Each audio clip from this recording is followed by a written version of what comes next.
muitas ações discutindo constitucionalidade de lei, e isso gera uma certa insegurança, de fato. E aí se imaginou, foi Gilmar Mendes, à época que era advogado-geral da União, imaginou, com ideias aí da época que ele veio do doutorado dele na Alemanha, de uma ação direta que pudesse evitar essas controvérsias e dar uma palavra final, se a lei era ou não constitucional. Daí nasceu a ação declaratória de constitucionalidade com a emenda número 3 de 90, a emenda número 3 de 91. Essa ação declaratória de constitucionalidade, ela inicialmente era impetrada só por 4 dos nobres legitimados, depois teve uma alteração na lei que regulamenta essas ações, a lei 9868, ela foi alterada, e aí traz os mesmos legitimados, ou seja, para ficar fácil, dessas 5 ações que a gente está falando, 4 delas elas podem ser impetradas por qualquer dos 9 legitimados, né? Respeitando a ideia daquela questão da pertinência temática dos legitimados temáticos ou específicos. Só a ADI, a ideia interventiva ou representação, que é exclusiva do Procurador-Geral da República, a impetração.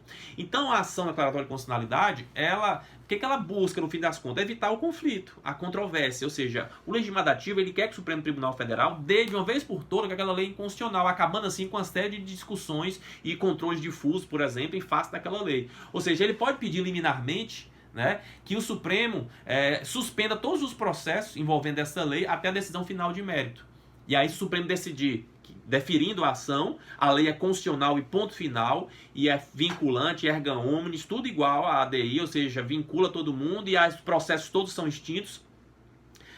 Ninguém pode mais contestar essa lei, a presunção passa praticamente absoluta, iuris et de iure, era iuris tanto, passa iure et de iure, ou seja, para-se de uma presunção relativa para a presunção absoluta, e isso geraria uma segurança jurídica. Então esse é o objetivo desta ação, que é voltada apenas para a lei ou ato normativo federal, primário e contemporâneo, claro, mas federal.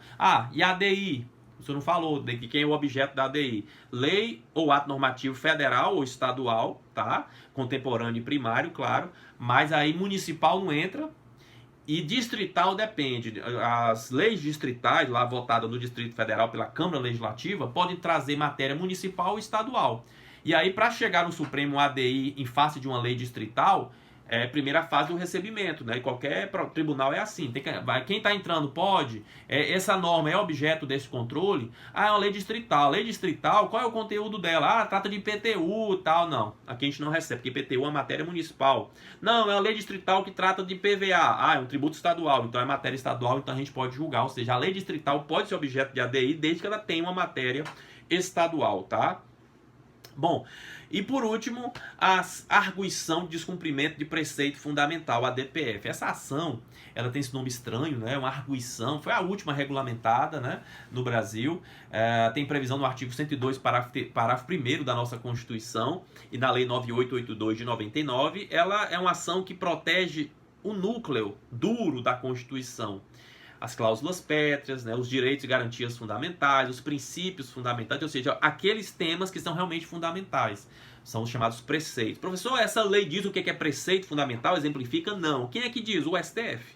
A doutrina vem trazendo também algumas suas ideias, mas é o STF, na prática, quem determina se aquele dispositivo é um preceito fundamental ou não. Ou seja, a DPF, gente, não pode ser usada para proteger qualquer artigo da Constituição. Só artigos importantes. Aí você fala assim, mas já não tem ADI? Para que a DPF?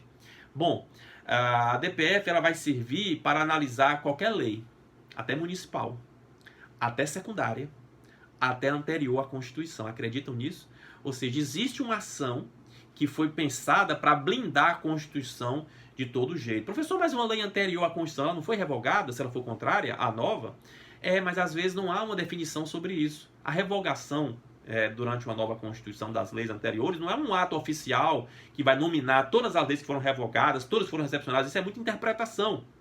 Então existe um calhamaço de leis que claramente foram recepcionadas e um outro calhamaço de leis que foram claramente revogadas. Mas existe ali uma nuvem, existe ali digamos assim, existe uma dúvida, existem algumas normas que pairam uma incerteza. E aí alguns tribunais continuam aplicando, outros não. Então foi para cuidar dessas situações que nasceu a DPF. A própria ideia de norma secundária. Poxa, norma secundária, um ato da administração, mas às vezes esse ato da administração, ele não está ferindo lei. Ele até respeita a lei, mas de alguma forma ele chega na Constituição. Então também deveria ter também uma DPF, ou seja, foi uma forma encontrada para blindar a Constituição. Ou seja, a DPF deve ser usada em último caso, o princípio da subsidiariedade. Se entra com a DPF, mas era caso de ADI, o Supremo admite a conversão, a fungibilidade, né? Ou seja, a instrumentalidade das formas é tolerada nesta ação. E ela é interessante também porque ela tem a ideia da lesividade, ou seja, basta a ameaça ao preceito fundamental, ou seja, a questão preventiva repressiva dentro da DPF, ou seja, não precisa ter o descumprimento já efetivo, não, basta a ameaça. Então isso também é interessante desta ação, tá? Que é usada de forma subsidiária. Então são três os princípios: subsidiariedade, fungibilidade, que é a possibilidade de subsidiariedade, ou seja, só pode ser usada se não for caso de uma outra ação, ela é usada em último caso. Fungibilidade, se puder converter com, é possível converter com a ADI por ação, como já mostramos, tá? Porque ambas cuidam de proteger a Constituição, uma no sentido mais amplo, a outra mais específico de preceito fundamental, mas a ideia é de proteger a Constituição e seus dispositivos. E o princípio da lesividade, que é essa ideia de basta ter uma ameaça ao descumprimento aí do preceito fundamental. Então, estas são as 5 ações de controle de constitucionalidade, que a gente vai deixar mais para a segunda chamada, tá? A primeira chamada a gente não vai entrar muito nessas ações. E todas elas têm esses efeitos vinculantes, erga omnes, como nós mostramos, né?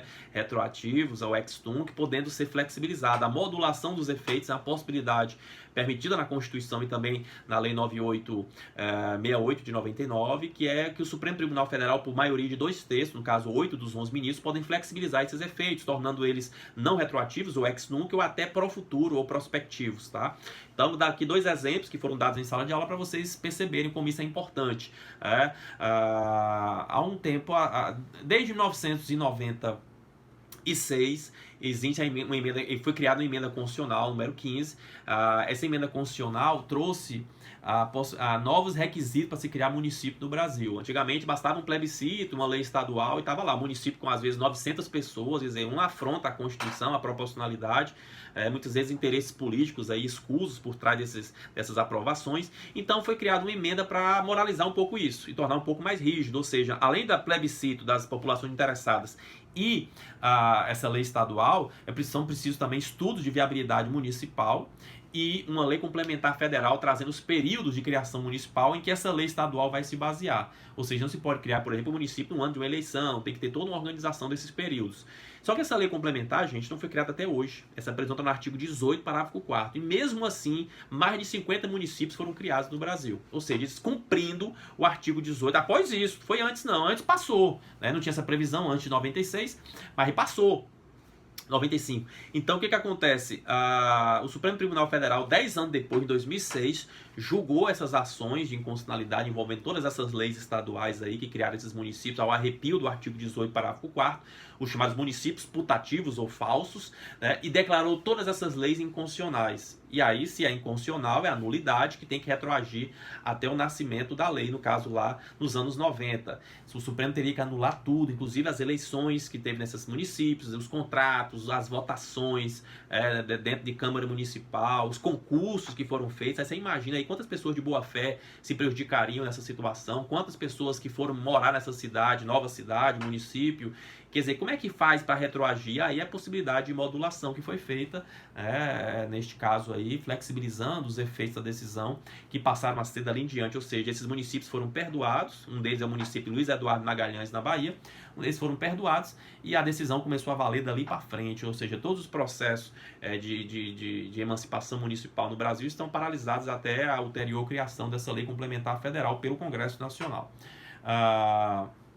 Só a partir daí as leis estaduais podem ser, os projetos de lei podem ser retomados. E outro exemplo de efeitos futuros de uma decisão que também o Supremo já fez foi o município paulista de Mira Estrela. A Constituição no artigo 29 trata da quantidade de vereadores, né, que os municípios podem ter, e os menores municípios têm que ter 11 vereadores. E o município de Mira Estrela tinha 13. E aí isso, dentro do perfil do artigo 29, ele tinha que ter 11, só que ele tinha 13. Tinha uma lei municipal aprovando falando em 13. que o Supremo fez? Declarou inconstitucional essa lei, mas o mandato ainda estava por acabar. O que o Supremo fez desses vereadores? Até para não anular tudo, seria muito complicado você mexer nas votações. Então o Supremo disse que nas próximas eleições esse município deveria ter 11 vereadores e não mais 13. Ou seja, os efeitos ficaram para começar no futuro, né? São chamados efeitos prospectivos ou pró-futuro. Então isso é uma possibilidade que a gente percebe de flexibilização desses efeitos, que a regra é que retroaja, até porque a inconstitucionalidade é um vício de nulidade, tá? Insanável, imprescritível e originário, como vocês sabem, e isso é uma forma também de modular, de flexibilizar. Agora, tem que ter 8 ministros de 11, é uma maioria robusta, é uma maioria privilegiada e qualificada de 2/3, tá? E aí, só para voltar um pouquinho nessas características que eu acabei pulando da inconstitucionalidade, é um vício originário, aqui no Brasil, um vício originário, ou seja, congênito, nasce com a norma, é um vício insanável, incurável, ou seja, não tem como você reparar a inconstitucionalidade, não tem como ajeitar. O Supremo, por exemplo, tinha uma súmula, acho que era a súmula número 5, das primeiras súmulas do Supremo, lá dos anos 60, bem antiga, que ele dizia assim, eventual vício de iniciativa do presidente, ele é sanado pela sanção, mais ou menos assim, pra vocês entenderem a situação. O presidente da República tem iniciativa para criar projeto de lei, não o faz. Aí vem um deputado desavisado e faz, cria o projeto e ele vota. Aí o presidente tinha que vetar, né? Pô, esse projeto é de minha iniciativa, mas ele vai e sanciona. Ou seja, é como se a sanção do presidente, a concordância, a aquiescência do presidente, de alguma forma limpasse aquele erro lá do projeto e da iniciativa, né? Ou seja, seria uma forma de sanar a inconstitucionalidade. O próprio Supremo reconheceu o erro depois, né? Muito embora tivesse uma lógica nesse entendimento, claro, né? Se o presidente que tinha que criar o projeto não fez, mas depois sancionou, é como se ele tivesse concordado com o projeto, ou seja, eu poderia ter feito isso aí mesmo, eu estou sancionando isso daí. Mas não há como ter jeitinho para a inconstitucionalidade. O vício, ele é nulo. Se é nulo, os efeitos devem ser anulados, é insanável, incorrigível. Agora, a ideia da nulidade, a regra, que nós falamos também, que é possível, dentro de circunstâncias e aí, envolvendo segurança jurídica, boa-fé, questões sociais, econômicas, é possível que o Supremo Tribunal Federal flexibilize, né, esses efeitos da decisão, passando a ser não retroativos ou até futuros, como mostramos. E, por fim, ele é um vício imprescritível. Ou seja, já passou 30, 40 anos, não interessa, a inconstitucionalidade a qualquer momento pode ser denunciada. A emenda 19, a primeira reforma da administração de 98, que já tem 22 anos, essa emenda está sendo objeto de discussão no Supremo Tribunal Federal. Ou seja, não prescreve este mal, este vício, tão sério que ele é, tão prejudicial que é ao ordenamento jurídico nacional. E aí, gente, para finalizar o nosso conteúdo, já estamos aí com uma hora e meia quase de aula, vou falar um pouquinho sobre referência e objeto para o controle de constitucionalidade. O que é referência? A Constituição. Mas a gente tem que entender que a Constituição não é um todo isolado, ela tem suas partes, seus componentes. Ela tem um preâmbulo, que o Supremo Tribunal Federal e boa parte da doutrina entendem que não tem força normativa, ou seja, ele não pode ser referência para o controle. Tem aquele episódio lá da ADI, criada pelo PSL, sobre a Constituição do Acre, que não trazia a palavra Deus, né, no seu preâmbulo, até traz hoje, depois de uma emenda que eles fizeram, né, mas o Supremo entendeu que a Constituição do Acre não era inconstitucional por não ter preâmbulo, né, porque o preâmbulo não é referência para controle, não precisava nem ter preâmbulo. O preâmbulo não é uma norma de reprodução obrigatória para os estados, como bem disse o STF, né? Então, já estamos vendo aí que não é toda a Constituição. A parte permanente dela, ou seja, o corpo, a parte dogmática ou científica, que vai do artigo 1º ao 250 com seus 9 títulos, né? Seus grandes capítulos, tudo ali é referência para o controle. Claro, o ADCT também, que é aquele anexo da Constituição, o ato de disposições constitucionais transitórias, também referência para o controle. Obviamente, as normas que já expiraram, aquela chamada de eficácia exaurida e aplicabilidade esgotada, obviamente não tem como ser referência, porque elas não existem mais, né? Já existiram, como por exemplo o artigo 2º, que trazia o plebiscito de monarquia, república, parlamentarismo e presidencialismo, o artigo 3º, que trazia a revisão constitucional, que também já não existe mais há mais de 25 anos, ou seja, o ADCT na parte que ainda tem eficácia, né? Que são muitos artigos ainda, né? São mais de 100, são 114, salvo engano, artigos do ADCT, e muitos deles ainda estão em plena eficácia, tá? Então ele também serve de referência. E não se esqueçam os tratados de direitos humanos, que forem ratificados pelo Congresso Nacional com as mesmas formalidades das emendas. Se terá status de emendas, serão equivalentes às emendas. Se são equivalentes às emendas, serão equivalentes, consequentemente, à própria Constituição. Ou seja, é possível que documentos externos à Constituição tenham o mesmo status dela. E é por isso que alguns autores, por exemplo, falam que a nossa Constituição, que é uma Constituição resumida em um só documento, né, uma Constituição escrita e codificada, tende a ser uma Constituição mais esparsa por conta dessa previsão. Inclusive, já há 2 tratados que trazem essa possibilidade, né? Na verdade, 2 tratados aqui no Brasil, que foram ratificados no Brasil, que já têm status de Constituição, que são justamente o Tratado de Nova York e o de Marrakech. O Protocolo de Nova York, né?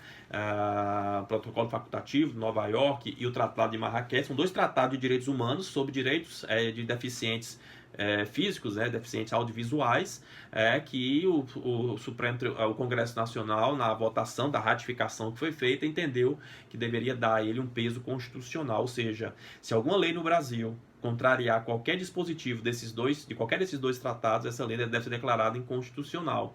Então, vou mostrar para vocês que isso é o que se chama de bloco de constitucionalidade, ou seja, estamos falando de um conjunto de normas, estejam dentro ou fora da Constituição, que tem força de Constituição e referência para o controle, paradigma, modelo, referência, padrão para o controle de constitucionalidade. É interessante notar que você pode dizer o seguinte: nem tudo que está na Constituição é referência e tem coisa fora que é. Ou seja, o preâmbulo está na Constituição, é parte integrante dela e não é referência, pelo menos para o STF e boa parte da doutrina. E os tratados internacionais, pactos e convenções de direitos humanos que forem ratificados com as mesmas formalidades das emendas, ou seja, 2 votações na Câmara, 2 no Senado, 3/5 dos votos em cada uma dessas votações, eles serão equivalentes às emendas, ou seja, serão equivalentes à própria Constituição. Então, essa é a referência para o controle. Esse é chamado bloco de constitucionalidade. Existem as normas objeto. Quem são as normas objeto para o controle? Ora, são as normas contemporâneas à Constituição, ou seja, que nasceram após a promulgação dela, as normas primárias, ou seja, são aquelas normas que buscam seu fundamento de validade diretamente na Constituição, e podem ser leis federais, estaduais, municipais ou distritais. Em geral, são essas as normas, leis ou atos normativos. Uma dica que a gente sempre dá, vai no artigo 59, tá lá as 7 espécies mais importantes, mais usadas. Obviamente tem outras também, algumas resoluções também que não estão ali, né? Alguns regimentos também de tribunais também podem ser controlados. O que importa, alguns decretos, por exemplo, decreto autônomo do presidente, né? Que já há jurisprudência nesse sentido, permitindo que um decreto autônomo, que não está regulamentando lei alguma, mas sim a Constituição. Ou seja, o que importa não é o nome da espécie, é saber se ela busca seu fundamento de validade na Constituição diretamente. Ou seja, se acima dela tem só a Constituição. Se tiver acima dela só a Constituição, essa norma pode ser controlada, desde que ela seja contemporânea à Constituição. Professor, o senhor falou que as leis municipais ou distritais em matéria municipal não podem ser controladas no âmbito do STF. A não ser excepcionalmente em sede de ADPF, como nós já mostramos aqui, né, que é aquela arguição de descumprimento de preceito fundamental. Então, no controle difuso, pode ser lei municipal sem problema, tá? Mas no controle concentrado tem essas regrinhas mais restritas aí, né? Lembrando que a ADI por ação tem que ser lei federal ou estadual, né, ou distrital em matéria estadual, e a ADC ou ADECOM, que é a declaratória de constitucionalidade, tem que ser só ser lei ou ato normativo federal, é mais específica ainda. Então, assim, você está percebendo que no controle concentrado tem mais restrições para o objeto, ao passo que no controle difuso esse objeto é um pouco mais elástico, né? E falando em referência ao objeto, né, é bom observar que a ADPF é hoje uma das ações mais usadas no Supremo, junto ali com a ADI por ação. Talvez seja a segunda, né, nas estatísticas. Porque ela, apesar de ter uma referência restrita, só o que é preceito fundamental pode ser objeto desta ação, mas o objeto dela, perdão, só o que é preceito pode ser referência, é isso mesmo, o objeto ele é bem elástico, né? Ou seja, qualquer ato da administração, qualquer lei, seja secundária ou primária, anterior ou posterior à Constituição, municipal, estadual, distrital. Então, o leque de opções da DPF é muito vasto no seu objeto, muito embora a referência seja bem restrita, porque nem tudo está na Constituição é considerado preceito fundamental. Tá bom? Então, ver se faltou alguma coisa. Eu acho que de mais importante é isso. Eu desejo boa sorte a todos que estudam essa matéria, especialmente aqui a minha turma da Unicristo, de Direito Constitucional 1, que façam uma excelente prova. Esse vídeo também serve para os curiosos de plantão que queiram saber um pouquinho do que é o controle de constitucionalidade. Tentei resumir, tem muita coisa para se falar, tem muitos detalhes ainda, é um tema instigante.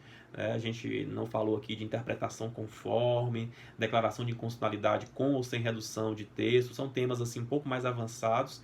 Então fica aí a importância deste exame, deste controle de constitucionalidade. É importante que nós saibamos reconhecer este vício cruel que é a inconstitucionalidade, né? Ou seja, que os instrumentos constitucionais de proteção estejam realmente funcionando, todos os poderes mancomunados nessa ideia de proteger a Constituição.